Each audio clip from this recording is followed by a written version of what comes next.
बिस्मिल्लाहिर्रहमानिर्रहीम। अस्सलाम वालेकुम डियर स्टूडेंट्स। तहरीक खिलाफत आज का हमारा उन्वान है, जबकि आज हम तहरीक खिलाफत का सेकंड पार्ट जो है क्वेश्चन का वो पढ़ेंगे। आप सब जानते हैं जैसा कि तहरीक खिलाफत का सबसे पहले बैकग्राउंड जो है हमने पढ़ा था। उसके बाद तहरीक खिलाफत के क़याम का ज़िक्र करने के बाद हमने इस तहरीक के मुख्तलिफ़ सरगर्मी और तहरीक के मकासद जो थे उन पे ख़ास तौर पे फोकस किया था।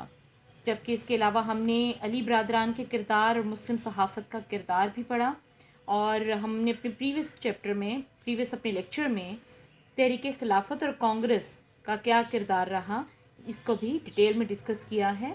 अब आज के हमारे इस टॉपिक में हमारा जो मेन फोकस होगा वो होगा तहरीक खिलाफत में गांधी के किरदार पर।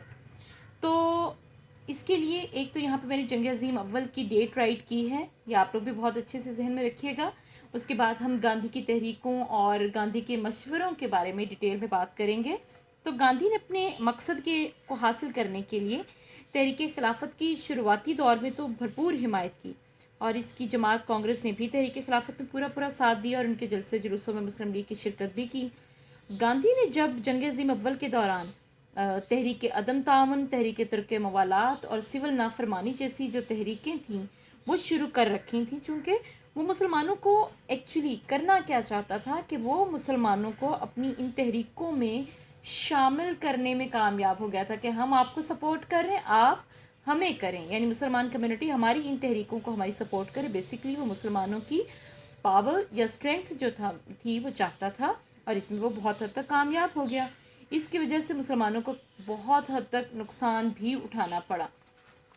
तो अभी हम बात करेंगे कि गांधी की जो मक्काराना सोच थी और धोखेबाजी थी, उसके तहत उसने मुसलमानों को मशवरे कौन से दिए थे, और इन मशवरों का फिर मुसलमानों की ज़िंदगियों पर और मुसलमानों पर क्या असर हुआ इसके बारे में हम पढ़ेंगे। तो गांधी ने जो मशवरे दिए उनमें एक तो मशवरा था कि आप हुकूमत की तरफ से दिए गए तमाम टाइटल्स जो हैं या अलकाबात जो हैं, खताबात जो हैं, वो वापस कर दें।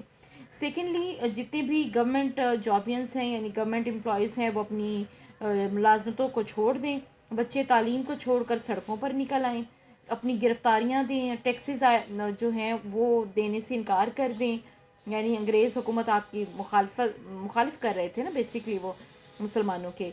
और एक और जो सबसे ख़तरनाक उनका मशवरा था वो ये था कि आप अपना घर बार छोड़ कर, क्योंकि ये तो एक दारुल हर्ब बन चुका है, जंग का एक जगह बन चुकी है, तो इसलिए आप इस जगह को छोड़कर या तो ईरान में हिजरत कर जाएं या फिर अफ़गानिस्तान चले जाएं।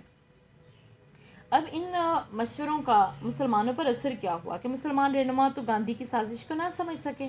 गांधी के मशवरों पर अमल करके मुसलमानों की मईशत का भी बेड़ा गर्क हो गया, तालीमी हवाले से भी और समाजी हालात पर भी बहुत ही बुरा असर पड़ा। जैसा भी हमने जितने भी उनके दिए गए मशवरों का जिक्र किया जो आपकी टेक्स्ट बुक के अंदर भी राइट किए हुए हैं, अगर आप उनको पढ़ें तो आपको बहुत ही बखूबी अंदाज़ा हो जाएगा कि इसका कितना नेगेटिव इम्पैक्ट जो था वो मुसलमानों की ज़िंदगियों पर पड़ने वाला था, और वो पड़ रहा था। लाखों मुसलमान अपना सब कुछ छोड़ छाड़ कर अफ़गानिस्तान हिजरत कर गए, लेकिन अफ़गानिस्तान में तो उनको दाखिल होने की इजाज़त ही ना दी गई। मजबूरन ये लोग वापस जब आए तो बिल्कुल बेयार मददगार थे, क्योंकि जितना कुछ था, प्रॉपर्टीज़ थी, जॉब्स थी, सब कुछ छोड़ छाड़ कर वो यहाँ से गए थे।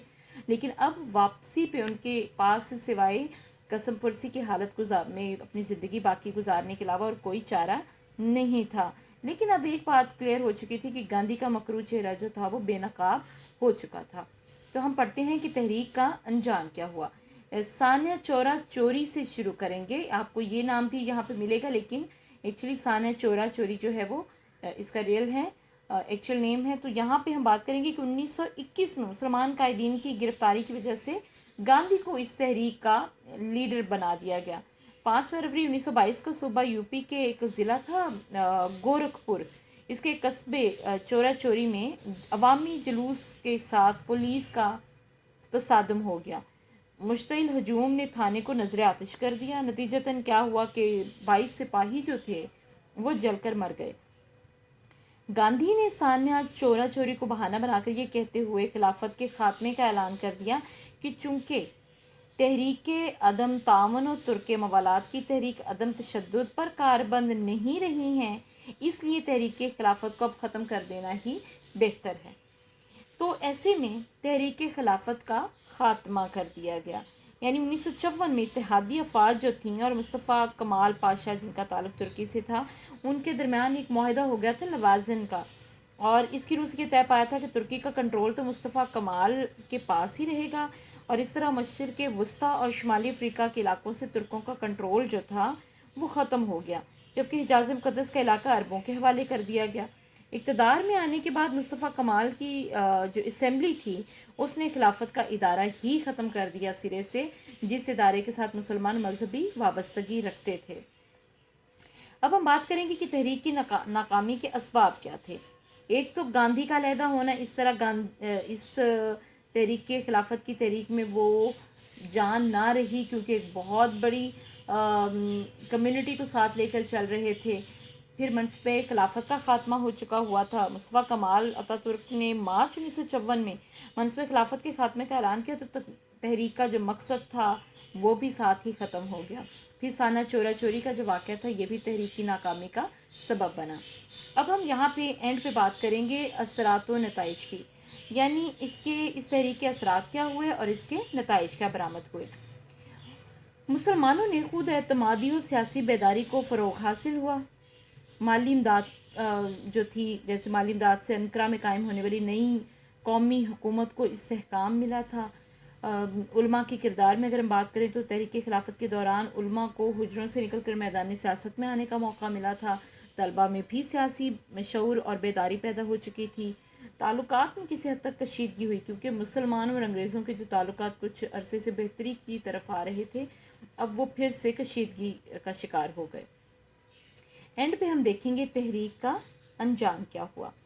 تحریک کے انجام میں اگر ہم دیکھیں تو مہاتما گاندھی کی چالاکی اور مصطفیٰ کمال اتا ترک کے جو اقدامات تھے ان کے سبب تحریک خلافت اپنے مقاصد کو صرف جزوی تکمیل تک محدود ہو کر ختم ہو گئی تھی، تاہم اس کے دور رس اثرات ہند کی مسلم سیاست پر ہمیں ضرور نظر آتے ہیں۔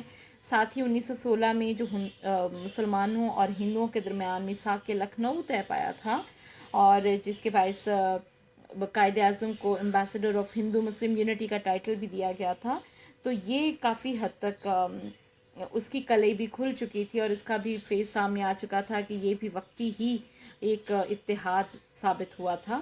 اور مختصراً ہم یہ کہہ سکتے ہیں کہ تحریک خلافت جد و جہد آزادی میں ایک سنگ میل کی حیثیت رکھتی ہے، جس سے بامقصد جد و جہد کا آغاز ہوا۔ بہت شکریہ۔